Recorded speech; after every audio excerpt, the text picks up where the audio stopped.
Good evening, welcome. I'm so glad you're here. And for us, it's a really special night. The library and the Bath Area Family YMCA. And we're collaborating in this effort because of the shared commitment to the well-being of the community. And we're hoping this is the beginning of an annual gathering of talks that are really focused on bringing community together and enhancing our sense of understanding who everybody is, who makes up our community. I want to thank, before we get rolling with Reza, I want to thank Hannah Lackhoff, who is the programming and outreach manager for the library. This is in the back there.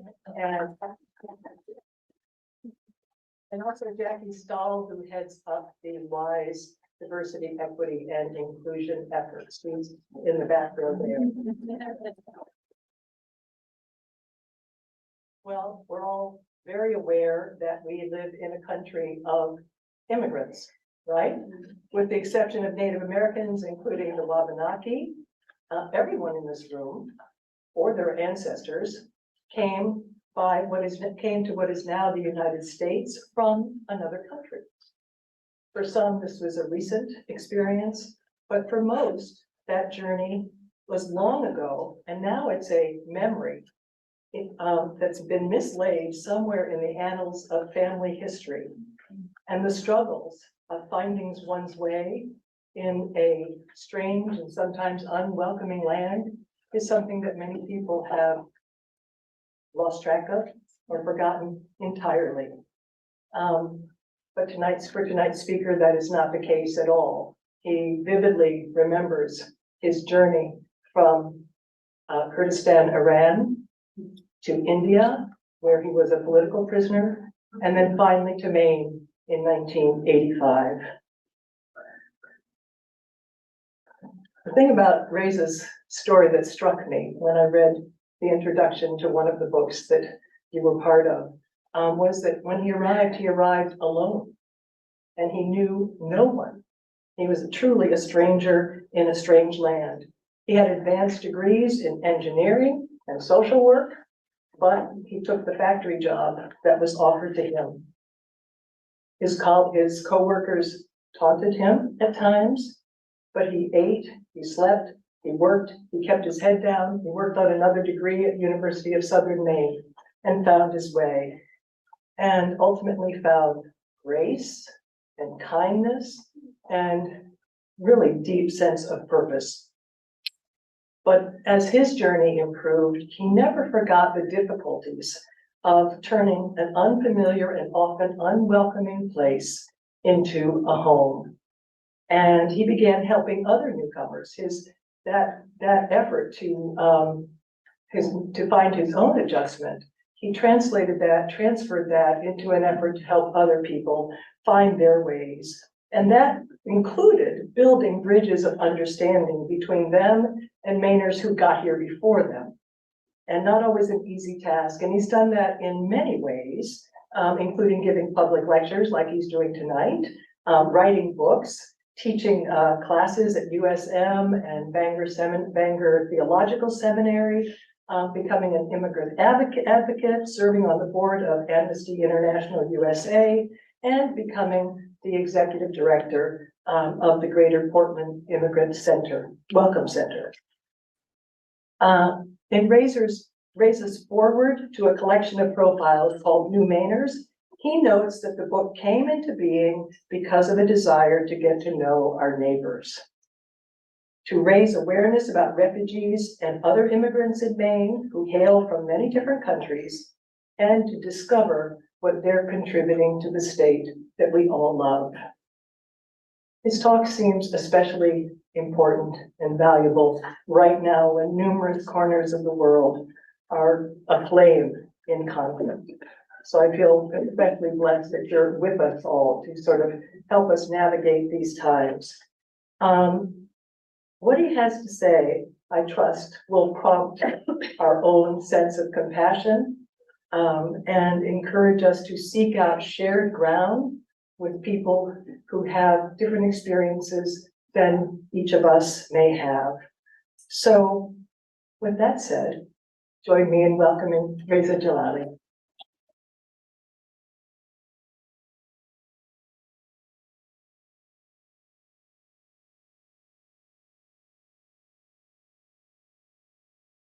Thank you so much for the kind introduction. Thank you all for being here. It means so much to me as a new Mainer. I'm being reminded quite often that I am from away. As some of you are, I'm sure, if you come from Massachusetts when you're in New Hampshire. So it's something we all share together, and it's okay. And in fact, we plan to have a support group in different parts of the state of Maine to support one another. I'm kidding, but that off-putting really words have to go away, because to me, we all are part of the same family, and we take pride in calling ourselves Mainers and Americans, and I would argue that most of us are here because we love this state. And that brings us here, some by choice, some by marriage, some for adventure, and so on and so forth. So thank you all for being here. I write fiction and non-fiction for one reason, and that being that I would like to bring to life the ghost of immigrants, and thus, with the stories if not told and retold, risk being forgotten. My characters, whether I write fiction, non-fiction, are those who are invisible to most of us. I try to bring back all those neighborhoods which have been destroyed, all the keys, physical or metaphorical, in those that no longer stand, smell of the bakeries in the Middle East, the tea houses, the ancient gardens and farmlands, and memories of all those who passed away, were murdered, were displaced, not because they have committed any crime, but because they were at the wrong place at the wrong time. And that is the reason that I write. My own journey of sorrow, sometimes I like to call it journey of hope, depending on my mood. It started, as Bonnie mentioned, in Kurdistan, Iran. I'm Kurdish from Iran, and that itself was a crime. In back then and in today's Iran, we were stamped in our forehead with the words Kurds, and for that we were seen as the enemies of the state. Whether we were in Syria, in Turkey, in Iraq, and Iran, that's what it Kurds as an ethnic minority tend to be. And so my journey of hope started in Kurdistan, India, where I went to school, and then to Maine as a refugee. But my story of displacement started even prior to the revolution of 1979 that displaced a few 100,000 of Iranians. They're not everywhere, and Kurds are not Kurds.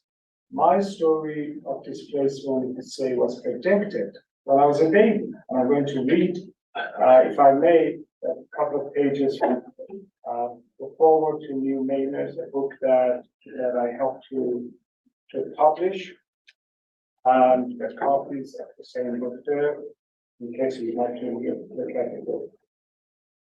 In my extended family, there is a tale going back to my childhood in Kurdistan, Iran.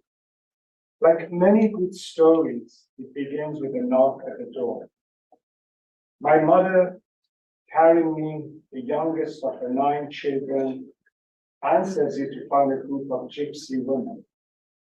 One of them offers to tell her fortune in exchange for money.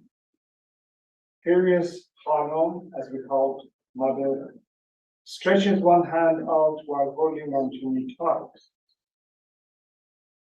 The gypsy loses interest in reading Hanum's palm and instead peeks at my face and sighs. Oh, your baby shall drink much water in strange lands. the woman says in the broken Farsi, her face turning pale, for she knows such news could mean less reward. Upset on hearing her youngest child might move to a faraway land to live among strangers, Anand curses the unfortunate woman and throws some change at her before shutting the door. Still grasping me, she weeps, unmoved by my grandmother's pleas. The tears of such bitterness would sour her breast milk. Growing up in a small town on the border of Iran and Iraq, after Shirin, the palace of Shirin, named so in honor of the tragic love affair of the Armenian queen Shirin and a poor stonecutter, I heard the story of the gypsies' visit again and again. Yet every time I listened to this family tale, I felt a fresh sadness, as heavy as the nearby mountains, where the stonecutter had hacked at the rocks day and night to show his unfulfilled love for the beautiful queen.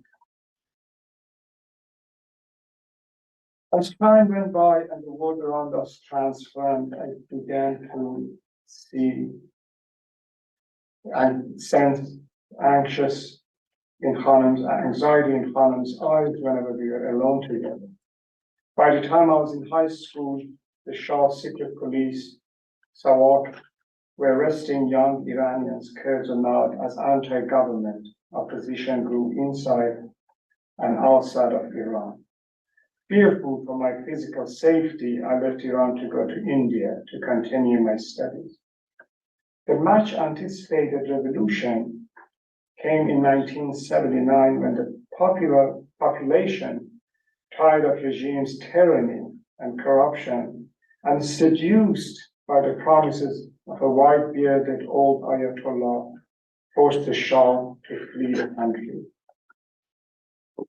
Democracy, liberty for all, equity did not happen. And in the post-revolution period which followed, I, like countless other Iranians living and studying outside of Iran, who had been active in the Iranian political scene, became a stateless person. To make things much worse, in 1980, the long Iran-Iraq war started. So I'm just jumping from one paragraph, one page to another. Please bear with me. By then, most of my family, including Khanum, displaced by the ongoing war, had moved away to safer parts of Iran. Unable to visit them there, every few years I would save enough money to fly to Istanbul, Turkey, to meet with them. During one such visit, my mother offered to recall the gypsies' story. As I listened and watched her eyes grow moist, feeling guilty, I lied. Things will change and I'll move back to Iran to live near you, I said. Although she knew better, she wiped her tears and said, Inshallah, God willing. Decades later, I still feel ashamed of my words of betrayal. It's in a few years she passed away in Iran. That I've lived outside of Kurdistan for so many decades, never to return save a few brief visits, is a reminder of life's cruelty. Robert Frost said that every poem begins with a knot in the throat. So that's describing a life spent in exile, voluntarily or not, the loneliness of life among the unfamiliar, survival in the no man's land, the in-betweenness, the search for identity, the regret one feels when remembering home. Displaced people and other immigrants live a life marked by longing for belonging, a faint hope, fading as time passes that one day the return to home will become a possibility. Years after my mother passed away, I wrote of her longing as a refugee displaced in her own country because of the war, in an essay for the Maine Sunday Telegram. Recently, my mother had started to wear a key around her neck. It was the key to our ancestors' house, which was lost and ultimately destroyed during the long Iran-Iraq war. I suspected, in her case, just like the Jewish shopkeeper forced out of Poland, or the Palestinian farmer chased away from his ancestral home, holding a key to a past which no longer existed was to stay connected, however remotely, to that former world.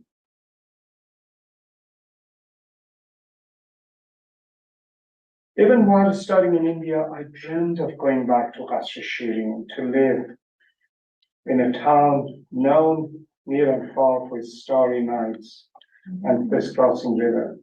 Instead, I ended up in Maine as a stateless single man.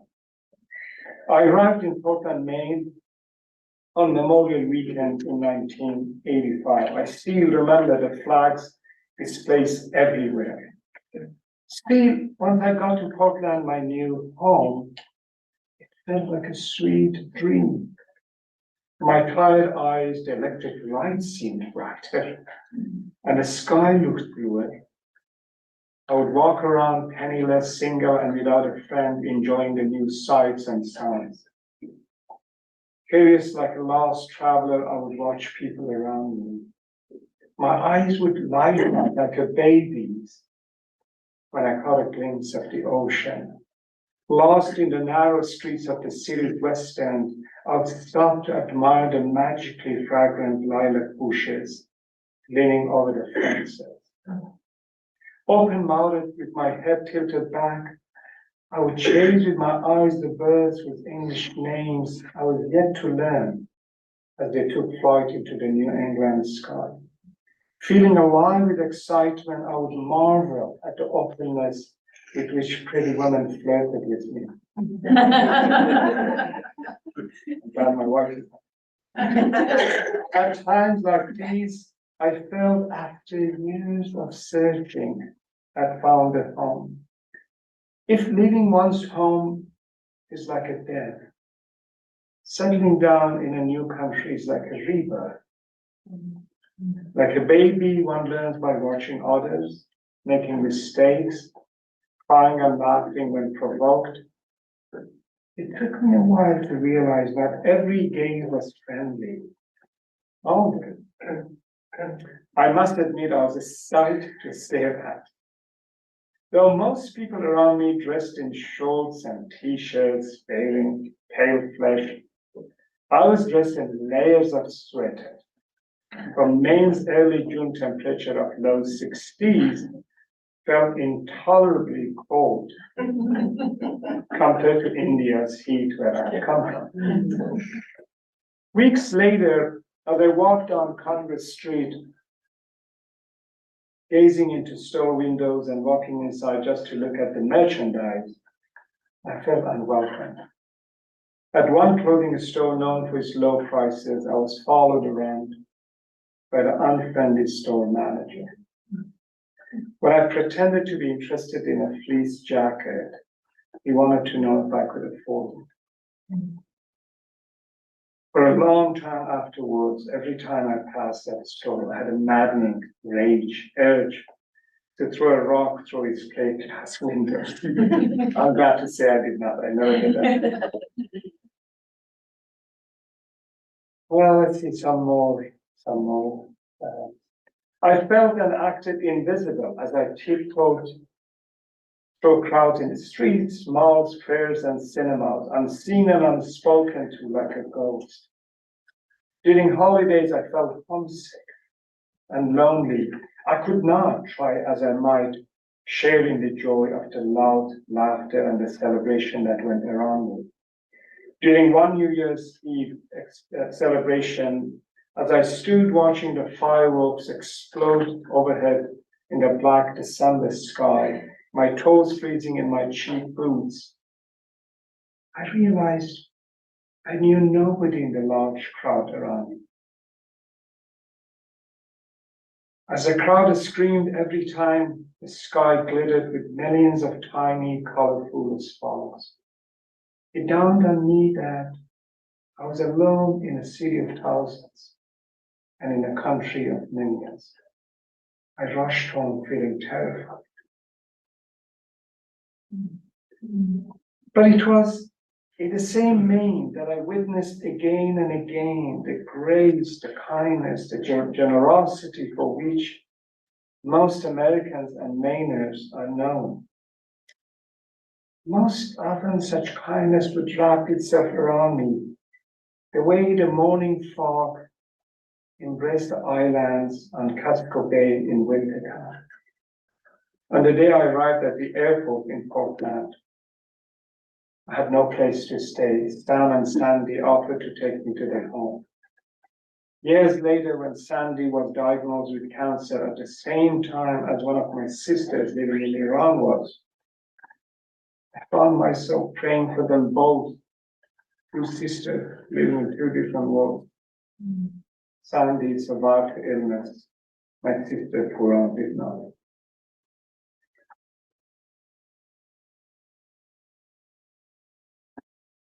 In the pages of this book, the memories of 25 immigrants to Maine are captured in an attempt to ensure they do not vanish the way people and cities have done.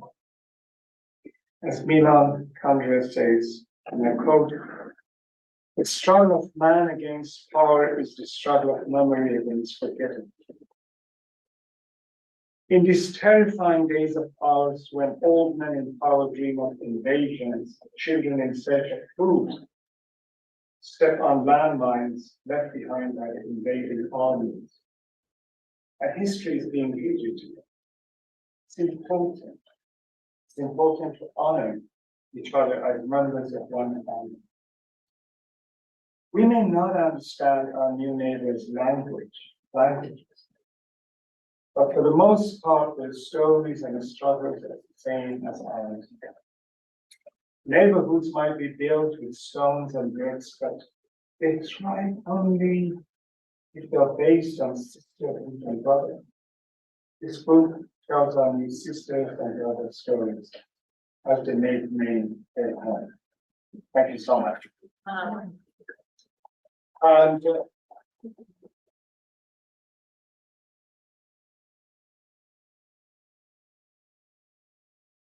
when I came to this country, I did not have to wear glasses. Just so that you know. And really, as I said, my own story of hope started like stories of other immigrants who have come before us in the past, and those will continue to come as we speak. In my office, Immigrant Welcome Center, where I served as the ED for 3 years till 2 weeks ago, we still were seeing French-speaking Angolans, Portuguese-speaking Angolans, French-speaking Rwandans, arriving in search of safety and human dignity. It's a story that started centuries ago, regardless of how we feel about it. It is a central part of the American story. And sometimes I find that strange that I have to defend that reality to children of immigrants in a country that was built by immigrants. And that story started a long time ago. As Barney said, unless we are Native American, we are immigrants. We came at different times. Your ancestors came here. And sadly, many of them face the same hardship that today's Somalis, Sudanese, Rwandans, Angolans face. The stories of the Irish immigrants not being able to purchase a home in Greeceland. The stories of Roman Catholic refugees just because they belong to the quote-unquote wrong religion, Italian, not being able to find or work in the fields that they want. The stories of the Jewish refugees fleeing the violence in Europe, arriving in Maine, and not being welcomed. In fact, till 1970s, there are stories of some hotels and resorts in Maine denying Jewish visitors accommodations. The headline in Boston Globe, if you were to search for that.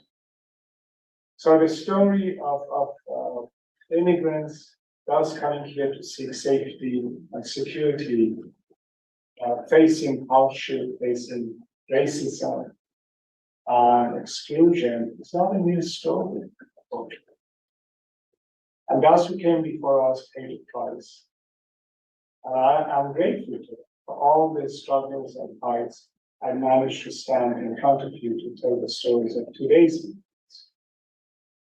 Let's remember that here in this very city, in this very community, in Bath, Maine, All South Road Catholic Church was burned down by members of No Nothing Party and the natives. It's hard to imagine. In 2023, it's hard to imagine that the church was burned down, but that happened here in Bath, Maine, where we are today. The most beautiful buildings that we have, townhouse, the libraries, the bridges, and the roads, were built by immigrants of the past. Because immigrants are more than mouths to feed, their hands that teach, that nurse, that draw, that use the tools, build, repair, and if needed, same hands take on a gun to defend this country and pay the price for doing that. So immigrants and the stories are part of the American story. It's nothing new. What is shocking that the level of racism that we notice, the name calling, that immigrants come here to stand in welfare lines. I can promise you this is an advocate for immigrants, absolutely unbiased, that they don't cross hostile borders, cross mountains, oceans, to come and stand here to receive welfare. They are following a sacred dream that started centuries ago. The promise that America made to the world. That if you're persecuted, if you're tired, come and we give you shelter. It's the same dream, and it's nothing new, and it's nothing about America only. This is the story as old as time itself. That people packing, leaving everything familiar behind to move to a new place, so that they and their families could do better. Nothing new about that.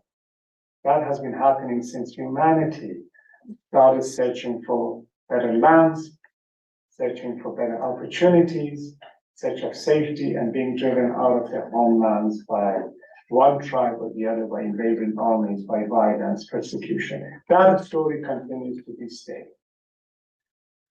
And I think recognizing that reality in itself is a testimony of the love that immigrants or those who come to this country have for this land. We love this country. I would argue more than Americans themselves, because we selected to come here. We paid a price to come here. We faced hardship to come here.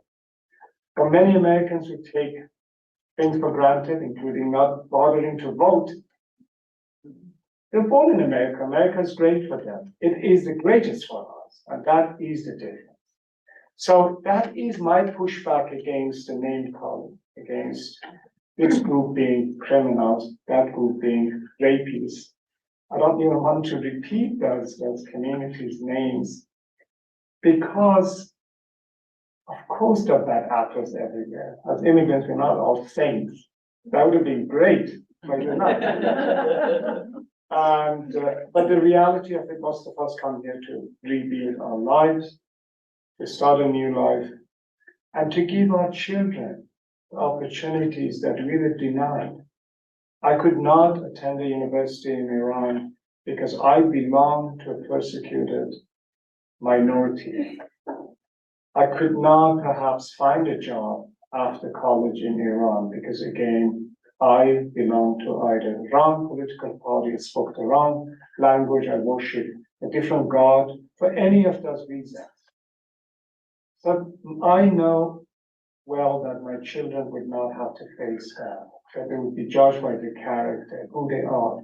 If they're hardworking, if they're decent people, they would get a job, they would get to go to university, they would follow their dreams.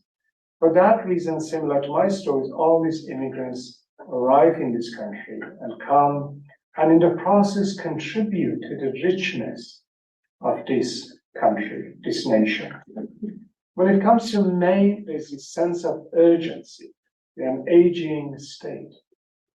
We're a graying state. We're losing young people to other states. Our birth rate is low. So more than any other, I would argue, states, we need young, motivated, well-educated, multilingual immigrants to come here to establish roots, to start families. We need them. We need them more than they need us, to the extent that at the center, Immigrant Welcome Center, I had to stop myself from running to these families when I saw them for the first time to give them a hug and thank them for coming to Maine, for selecting us, because we need them more than they need us. They can go to Canada, they can go to other communities across this country. The fact that they are here, we need to welcome them and help them to become Mainers and continue to contribute. Maine has this love and hate relationship with immigrants and immigration, and that's historically has been the case, that we love immigrants, but we don't want them, in some cases, to live next door to us, and for that we can be forgiven.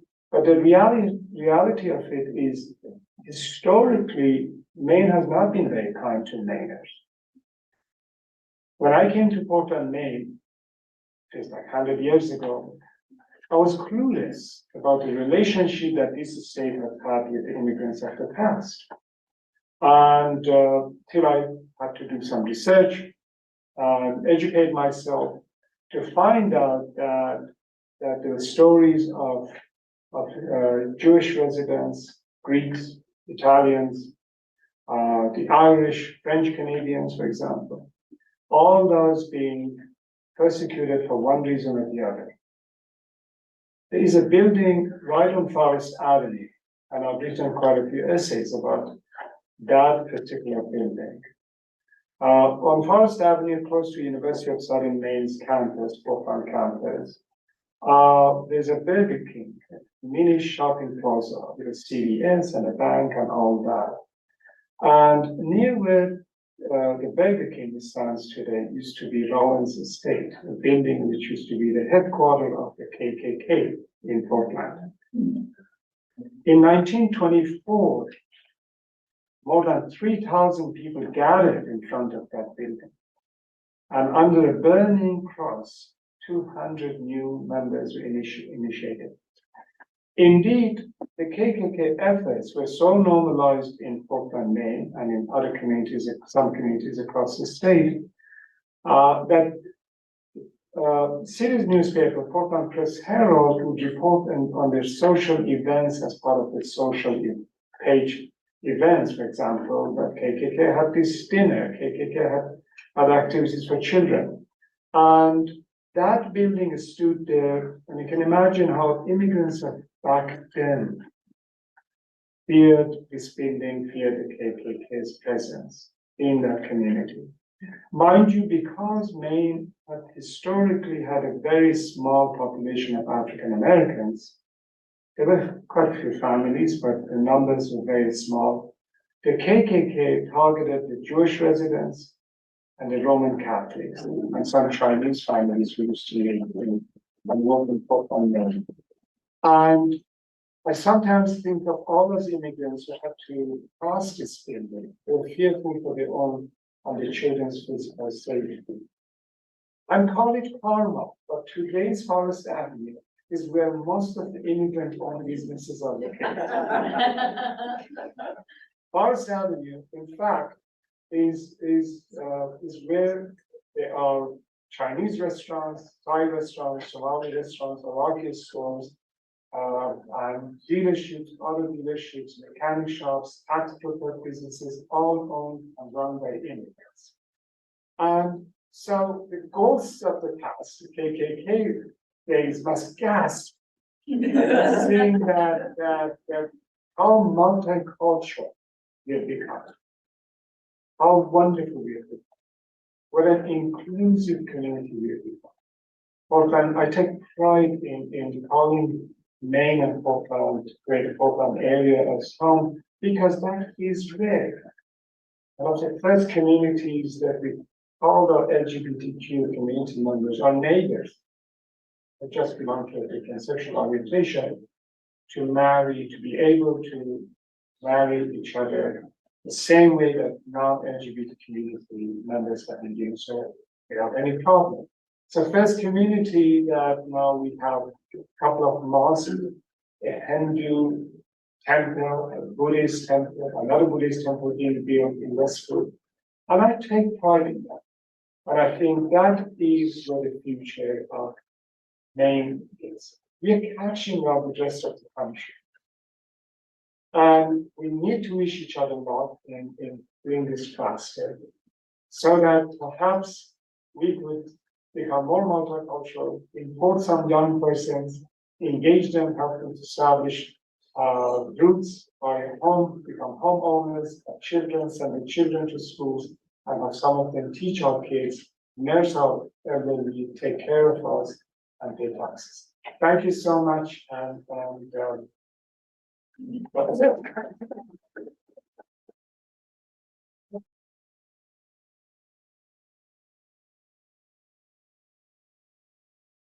We'll take some questions, right? Please, absolutely. In fact, I kept my remarks short so that you could ask me more questions. Please. Can you talk about your first job in Maine and what it was like to arrive here with advanced degrees, but none of the, or at least marginal respect that usually comes with this? Thank you for asking that painful question. So I came to Portland with 2 college degrees, and degrees were from India, a country that's recognized for excellent educational system. Despite having those 2 degrees, I could not even get an intern. And this is, of course, years ago. It's changed. Changed for better now. So I could not get a job. So my first job was as a prep cook at a very popular restaurant on Forest Avenue. We keep going back to Forest Avenue. And then my real job was at the factory, and which in South Portland. And I was working the graveyard shift, the third shift, so that I can go back to school and take courses so that my degrees from India can be recognized in this country. So I had for a couple of years, I think 6 or 7 years, I had this very strange lifestyle that I would go to the factory at 11 o'clock at night, get something to eat, which I wasn't sure if it was breakfast or dinner, by then it didn't matter. I'd work till 7 in the morning, go back home, catch a few hours of sleep, and then go to USM to attend a class. And it was painful. And because I was missing my family, and also part of me was really unhappy that I could not be trusted to be given a job that aligned with my educational background and talent and skills. So I did that for a couple of years, and then I worked for the welfare department as a caseworker, helping low-income Mainers after we didn't have many refugees and immigrants coming to Maine. So you asked for the first job, but I give you the first 3. Please. How did you keep from becoming angry or bitter when you were isolated and not really accepted by some people, when you were not treated well by some people? I've worked with many refugees over the years, and I have seen some become very angry at their new adopted country and even violent, and that's a sad direction, but you mentioned the word grace. You have somehow come through this with a open heart and have done well. But what would you attribute that to? What's the difference? Well, thank you. Those who get angry and are bitter, I imagine that there's just this connection between expectation and reality. Outside of this country, we look at Hollywood movies and we imagine every American lives in this mansion with so much money. Immigrants come here and life is tough. And initially, at least, quite hard. That disconnection really, it's sad, it is terrifying and heartbreaking. In my case, I think I've just had a hard life and I've always been a hopeful person. I think writing poetry, I'm actually a very bad poet. My poetry has been included in some anthologies, but I've not managed to have my own collection published because my poetry is not that good. And so poetry helps. I'm also a Sufi, and my father was a Sufi, and I read Rumi poetry, and so if you promise me you won't mention this outside of this room, some wine helps. And does it not make a huge difference when you find at least a few people of your adopted country who really embrace you? Like I have lived in other countries before, and when people of that culture really invite me into their lives and trust me and open themselves up to me, it makes all the difference.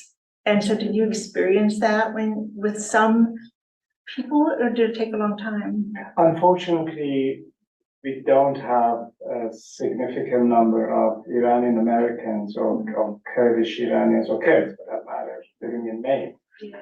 I keep inviting them. They only come in July. 1 week. Keep trying. I won't give up. But seriously, I was never given that gift. Wow. That because there are other communities across the country. The Los Angeles area, southern part of California, Texas, Virginia, to name a few, where we have very large and well-established Iranian American communities, and many of my friends and former classmates insist that I must be in exile. That's why I live in Maine. But I was allowed to United States as long as I stayed in Maine. And but I love Maine, and so I was denied that wonderful opportunity to be surrounded by people who speak your language, who share your culture. Does the person have to speak your language, or could they be a person who just is very interested in? Because how can we welcome those who are coming and help them to feel at home in Maine? We can't, if we can't speak their language, but is there anything you want to speak to that? Like how we can welcome people into our families, our communities in a way that makes them feel like they can be at home here? Well, by really what we did at the Welcome Center, and the name said it all, that by connecting them to other community members, and if they arrived here and they were in search of a house of worship, connecting them with that, so that helping them to feel belong and also feel as part of a community that already exists. And and then it goes beyond that. As Mainers, you can always volunteer. There's so many wonderful people doing so many great things in this community and southern part of the state. And by mentoring them and being a friend and helping them, inviting them for Thanksgiving, for example. So for the last 10, 15 years, we've had this family tradition of meeting with other immigrants and having this multicultural Thanksgiving dinners, and I've written quite a few essays for Bangor Daily News and Press Hill, so you can, if you get a chance, you can look them up. But I've talked about that we feel like the members of the tribes who used to be here before they were discovered and found. And because we feel displaced, and from one house we go to another house, whoever has the largest, every year we move it. And the best part of it is that it's no longer just Turkey. It's now naan is included, there's curry, there's samosa next to mashed potato, there's baklava next to. And to us, we are intentional because we're teaching our children that this is the real America. And for some of us who are just from like the outskirts of Bath, Maine, I'm from Woolwich, how do I know the opportunity, the ways to connect with immigrants who may be in the greater Bath area? Well, there are 3 resettlement agencies now in Maine, just to be one. If you contact the Jewish Community Alliance, JCA, for example, they're resettling refugees from Ukraine, from Afghanistan, Syria. Say the name of the alliance again. The Jewish Community Alliance, JCA. They're Portland based. Just contacting them saying next coming Thanksgiving, you would like to have a few friends from Ukraine join you. And this Catholic Charities Maine. There's another one here, so I can't remember the name. So these are the three refugee resettlement agencies. Please. Oh, Yeah, I would like to know about how you got from Iranian Kurdistan to India. Did you go overland? Did you have to hire a smuggler, let's say? no, because India and Iran had good, Yeah. so Oh. I went as an exchange student. Oh, you went on an exchange I program? went as Okay. exchange Okay. international student to India by plane I see. Okay, because I'm asking also because I have a lot of Iranian friends here in this country and elsewhere. I have studied the religion of the Sabians Yes. since the late 60s, and I'm a retired professor, and that's my specialty. And in '95, I became a certified witness, expert witness in U.S. Immigration court, but only for the Sabians. And I work for and against a lot of governments and with a lot of human rights organizations. So I have a lot of stories. And when you mentioned that you're a Sufi and you read Rumi, I can tell you last time I was in Iran, which was in '96, I was also there in '73 during the Shah's time, that I have a tableau at home of Rumi that hangs on my wall in my studies place at Bowdoin College. So I was interested in, I didn't know then, I think in '85, you said you got here, but what was the year you went from? I left Iran during the Shah's time, Yeah. close to the revolution, When? so mid-70s. In mid-70s, okay. Okay, I was there in '73, and yeah, that was very different than in '96. Very different country. Very different, yeah, and I've been interested in also whether you have connections to other academics who deal with, let's say, the religious and cultural minorities in Iran and in Kurdistan. Not that kind of professional relationship, but I stay in touch with them. And maybe it helps to understand that back then, this is true till 50 years ago. Middle East was a very multicultural and multi-religious, and it was a very inclusive region of the world. We had a large number of Jewish, apart from Palestine and Israel, but in other parts of the Middle East, Iran, Iraq, Azerbaijan, and Turkey, significant Jewish community. In addition to having Christians of different sects in Iran, Armenians and Ashurians. In fact, to this day, Iran has the largest Armenian community outside of Armenia. And between Iran and Azerbaijan, has the largest community of Jewish Iranians and Azeris living outside of Israel. So that's not how the media tells in this state, that in the Middle East there's just all kinds of fights. As children of Abraham, we used to all get along quite well. And it's really, it's a modern history, unfortunately, after the Second World War, that we start seeing divisions. We start seeing, for example, Jewish citizens of Iraq who have lived there for generations, being forced to flee Iraq. That never happened in Iran. On the Jewish citizens were not forced out, but they left voluntarily for good reason, and some for their safety after 1979 revolution. So the point I'm trying to make is that really this was the strength of that region. This was known for having people from different religions, different ethnicities living in harmony. So you can imagine how heartbreaking it is for me as someone from that region to see what's going on when I watch the TV or read the headlines. And I'm not necessarily talking about this recent events, but in general, lately, that governments, the states, are always making a distinction between the actions of the people and the governments, which don't represent them. And enforcing out members of one religious group or one ethnic group, one after another one, forcing them to move elsewhere. And so our strength at one point is becoming now a curse and our weakness. Please.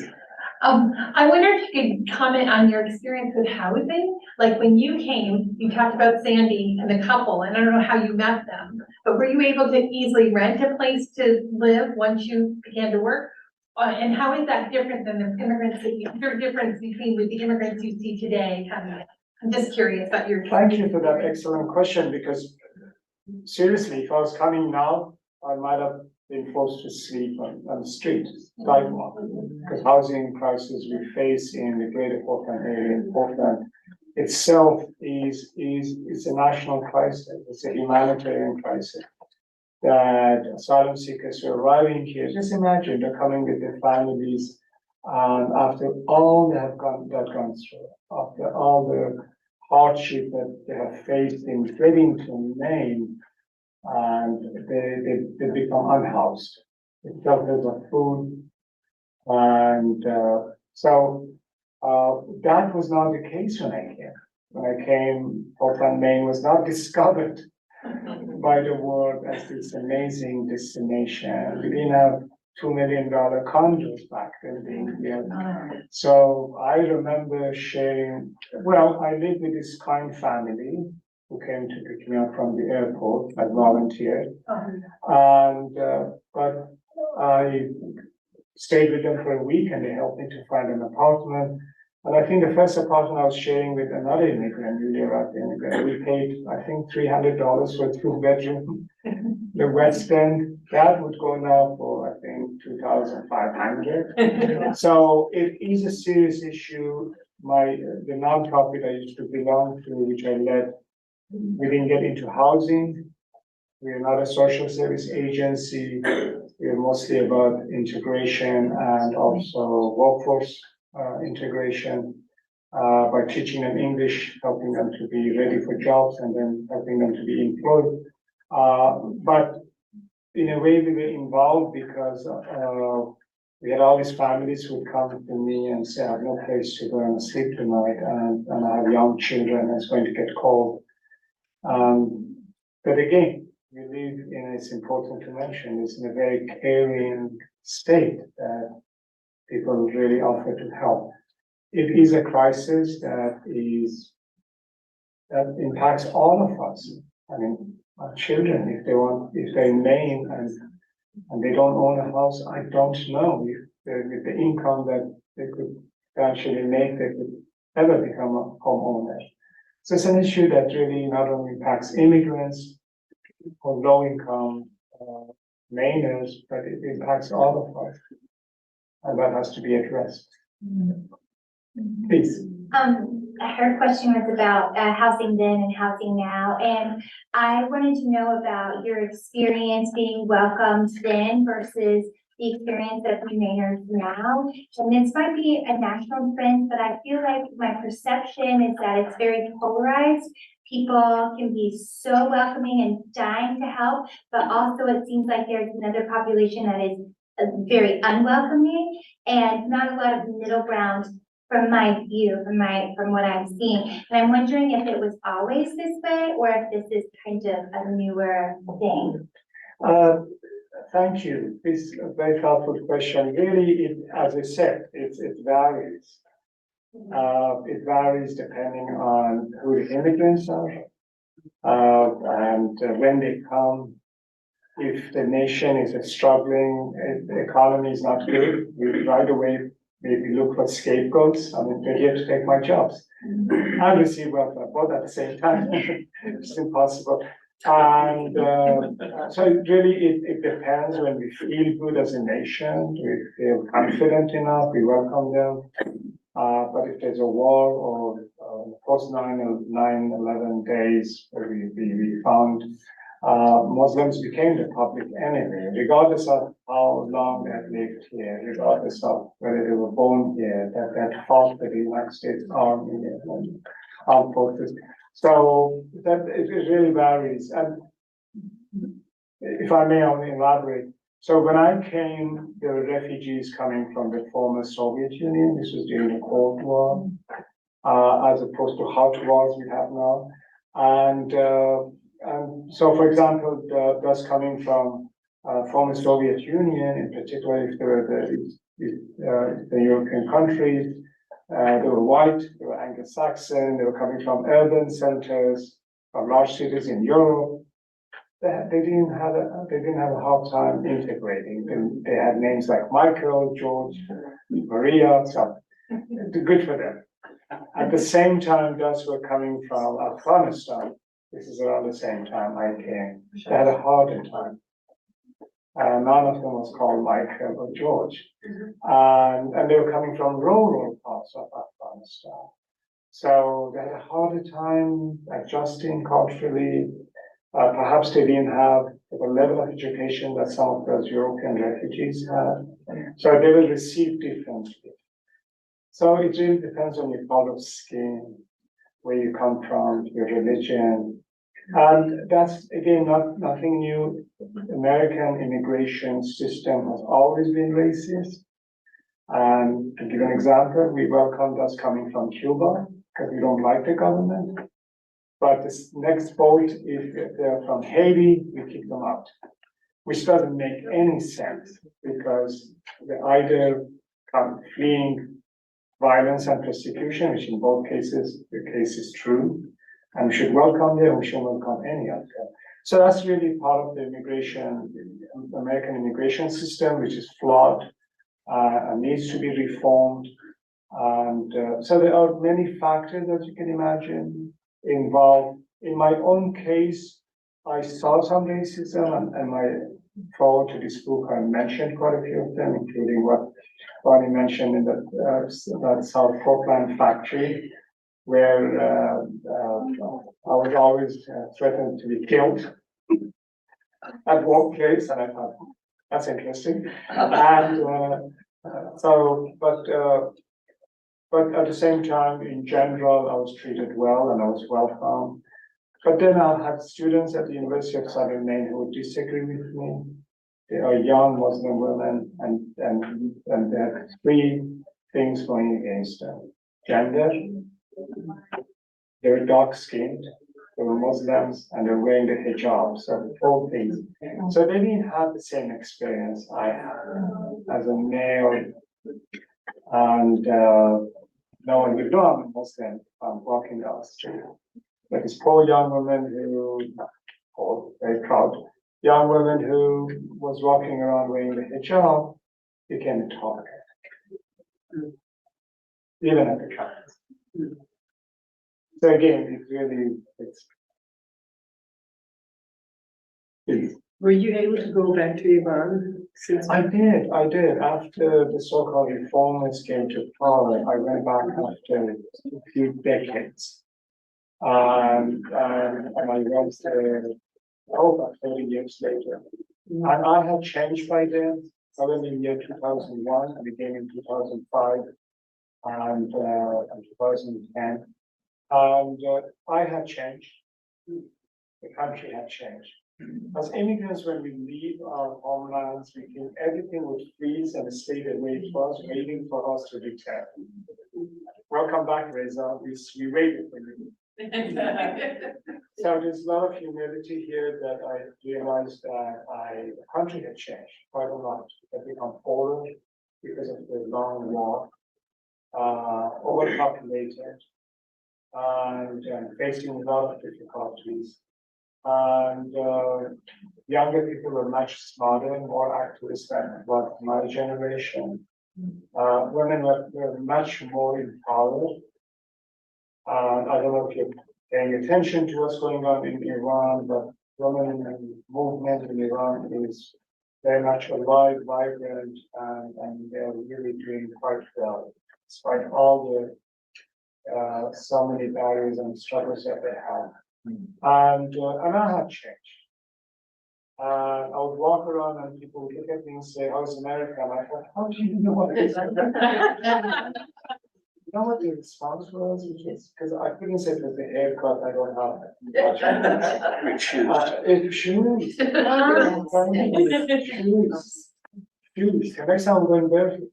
Shoes. They would say, and the same thing happened to me in Istanbul a few months ago. I was walking around in the bazaar and I looked at something and the guy said, "Oh, you can afford it. Living in America." I said, "How did you?"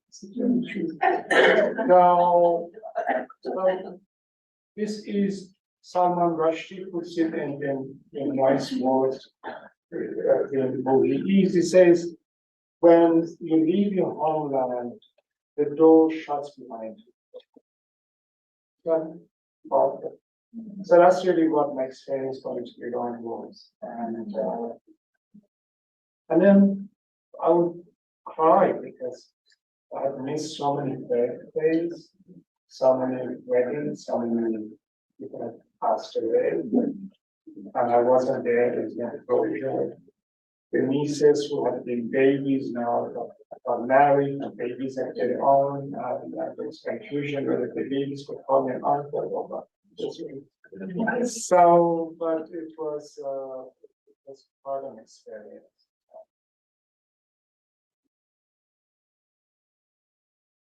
Please. How long were you in India and why did you leave there to come here? I was in India for almost 7 years because once I'm done with college, the timing is awful. I'm done with college, the revolution happened, so I couldn't go back to Iraq. So I had to go back and study more, and that's why I have 2 degrees. So that I was legal. I had to go back to school and get another degree. So it was some 7, 8 years I was in India. And I had no future in India. I could never become a citizen there. And since childhood, I always wanted to go to America. So it was really natural for me to, once I got out of prison, my friends had sent telegrams on my behalf to all the to a couple of embassies that this person's life in danger. Amnesty International intervened. And one of those telegrams had gone to the American embassy. Someone contacted me and said, "Are you okay?" And I said, "No, I need help." There were a series of interviews because I had to prove to them that I couldn't go back to Iran. And then I was accepted to come to the United States. I'm guessing that most people don't know why you were imprisoned. I was active in the anti-government as a student leader opposition. And after the revolution, the new government, which had excellent trade relationship with Iran, they're buying oil from Iran, and created a list and asked the Indian government to arrest us and send us back to Iran. Oh. But India is a democracy, thankfully in my case. If I was in some other countries, I would not be alive. And a very courageous judge, South Indian judge, objected to that and said, but this person hasn't done anything that's not legal in India. Peaceful opposition to a government is quite legal and we tolerate that.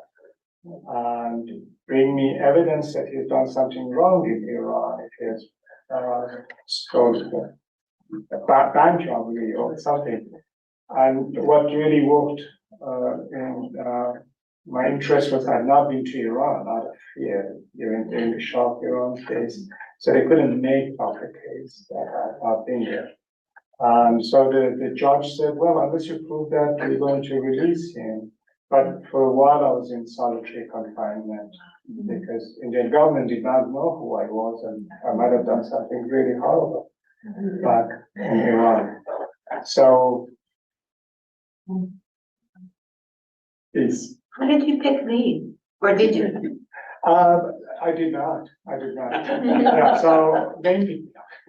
So it's interesting because if you're not joining a family as part of family reunification, the refugee resettlement, or the US government in this case, or the contractors, will pick up a place for you. So I was at the American Embassy in New Delhi, and I was interviewed by this State Department official, and he stood up and shook my hand and said, "You're going to America." I had tears in my eyes, and then he said, "Well, we need to talk. Where would you like to go?" And I said, "Do you have any families in the United States?" I said, "I don't." So he gave me this copy of this book, which I still keep it to this day, and said, "Go look at have some information. It has some information. Read about different states in the United States, and then come back and say, I want to go there, and maybe it can help you." And I fell in love with Maine. Mind you, all the pictures were taken during the summer. There should have been a disclaimer. That looks like paradise. I knew I didn't want to go to a big city, Los Angeles or New York. I thought Vermont sounded really good, very romantic. Then I was told there's no ocean there, and Maine had the ocean, and it's okay. Sorry, Vermont. So that is how it ended up, because Portland, Maine, to this day, continues to be an active resettlement community. So I was sent to Maine and never looked back, never left. So we have time for maybe one more question, and then the book that Reza's books are available here in the back, and then he'll be there to sign them if he would like. So maybe one more question, if somebody'd like to You're wrap very it up. optimistic. Here we go. Please, So thank you, first of all, for coming up here and sharing your story. thank you. I'm really interested in the From Away support group that you mentioned. But actually, somewhat related, we are from Away for sure, 3-ish years here. And I think, we've asked a lot of questions. Jackie's question was very close to what I'm gonna ask, but how do we, I feel like this group here probably is in agreement on most things with you, and I want to know how, and not that this should be on you to come up with a solution, but how do we speak to the people who aren't in this room, to the people who make who are on the other side of the immigration debate have these assumptions, because to me, we're not going to make the change until we convince those folks. I mean, I'm going to do my best with these goofballs, but and they're probably going to run away because, like you said, there's nowhere to buy a house here anymore. But how do we convince the other side? Because we're probably political here for the most part. What is it? Have you ever seen anything that we can say, that we can do, that can slow down the polarization, that can be the olive branch here to stop the political violence that we see, real violence in the rest of the world? Because to me, that's the only solution that we're gonna have globally is that we start that, and obviously humanity's never come up with a solution, so I'm not putting all that pressure on you, but. I like Get that challenges. across. But I wanted to thank you for bringing your sons to the library. When I started downstairs, not only as an author, but I just want to thank you for doing that. And you're a good parent. And but in my experience, those who oppose immigrants and immigrations are yet to meet one in person, are yet to break bread with them, to get to know them, to hear the stories. And because immigrants in this country, unfortunately, are being defined by those who don't like immigrants. So TV stations we're not going to name, syndicated radios that define immigrants for the rest of them. We need to change that. We need to have all Mainers need Mainers in the same time. I get to hear the story. So I'll give you one example. Freeport, Maine, had a few hundred asylum seekers staying in the hotel. This was during the summer. And many Freeport residents, not judging them, but in general, had not met a Black person. They were kind of a little anxious. Who are these people who are? They had nothing against them staying in hotels. It wasn't really any hostility. The decent people in Freeport. But at the same time, there's this kind of undersurface that these people who don't look like me. And I've never seen so many Black people, as one of them told me openly. So they contacted me in my old job. A couple of them came to meet with me as community leaders and said, similar to this question, how could we get to know them? We came up with this plan, which we would be more than happy to do, either with my nonprofit or volunteer my time. It's really easy to arrange. We had 6 asylum seekers. We were hoping to get 3. 3 more wanted to come. We had 6 asylum seekers who agreed to come and tell their stories, and I facilitated the conversation. They did most of the talking. I was just there to and the moral support. I can't tell you how wonderful that was. We were expecting 30, 40 people, 150 people showed up. We were expecting problems. We in fact had the police officer present, as you're saying, the other group might come and disrupt. It was the most respectful evening. Some friendships were formed. Some of the asylum seekers actually got jobs, they made connections there. And we could do that here. Do that, we could copy that. Where did you do that at? Where? Yeah, where was that event? Oh, the meeting? Yeah. Freeport has this old church now, it's turned into a venue, I think it's. Meeting house. Meeting house. Okay, like.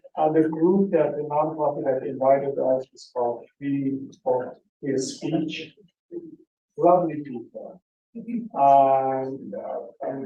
So we created this evening, no agenda, it wasn't even there saying immigrants are the greatest people, no. It was communities coming to hear from their new neighbors, getting to know each other. So that, to me, that can be copied. Educational institutions, churches, libraries. The Y does an amazing job. I mean, really, the Y focus on anti-racism work has always inspired me. So it could be, that can be the same. It doesn't matter. So things like that.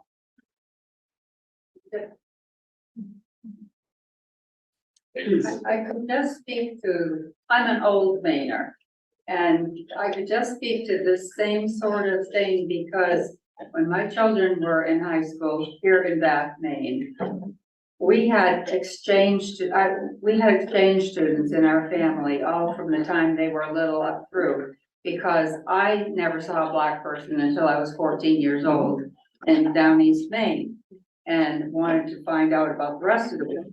And I wanted my kids to know that our way of life was not the only way of life. So we couldn't travel. So we brought people in to live in our home. And that is the best way to get to know what it feels like what other people eat, how they conduct themselves in your house and to teach them. And we had a young woman from Iran and I learned so much from her. I learned more from her than she learned from us, I'm sure. But I would be an advocate for having exchange students in your home. And so now our kids and our grandkids have been exchange students. And one by one by one by one, this is one of the ways to do it. Changing one heart at a time. I think that's a wonderful note to end on, that citizen diplomacy, unless you have something. No, thank you so much.